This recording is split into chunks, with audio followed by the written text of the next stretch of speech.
अस्सलाम वालेकुम व्यूअर्स, कैसे आप खैरियत से हैं। उम्मीद आप खैरियत से होंगे। मेरे चैनल पर आपको खुश आमदीद कहते हैं। ये जी हमारे जो डिस्ट्रिक्ट एंड सेशन जज साहब डॉक्टर इकबाल साहब हैं, वो अभी रिसेंटली आए हैं। सियालकोट में इनकी अपॉइंटमेंट हुई है। ये मेरे साथ तस्वीर आप देख सकते हैं उनकी। ये हमारे एडिशनल सेशन जज साहब हैं, वो इनको विज़िट करवा रहे थे। यहाँ पे जो रिकॉर्ड उनकी बिल्डिंग बनी है ना रिसेंटली, उसके विज़िट के लिए आए थे। तो जो हमारे जो सिविल जजेस हैं उन्होंने साथ दिया था, और साथ हमारा जो पुलिस का स्क्वाड है वो साथ साथ है, जो स्टाफ का स्क्वाड है वो साथ साथ है। इस मौके पर उन्होंने जो नया रिकॉर्ड रूम बन गया उसका विज़िट किया। विज़िट करवाने के लिए बिल्डिंग डिपार्टमेंट के मौजूद थे, नाजर साहब हैं वो मौजूद थे, एडिशनल जजी साहब हैं वो साथ में मौजूद थे।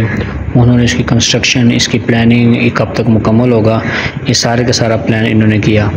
इस प्लान करने के बाद फिर जो अंडर कंस्ट्रक्शन में जो 3 से 4 हमने जो डिपार्टमेंट नए शुरू किए हैं, जिसमें मुलाकात के लिए एक स्पेशल रूम बनाया जाएगा, गार्ड के लिए एक रूम बनाया जाएगा।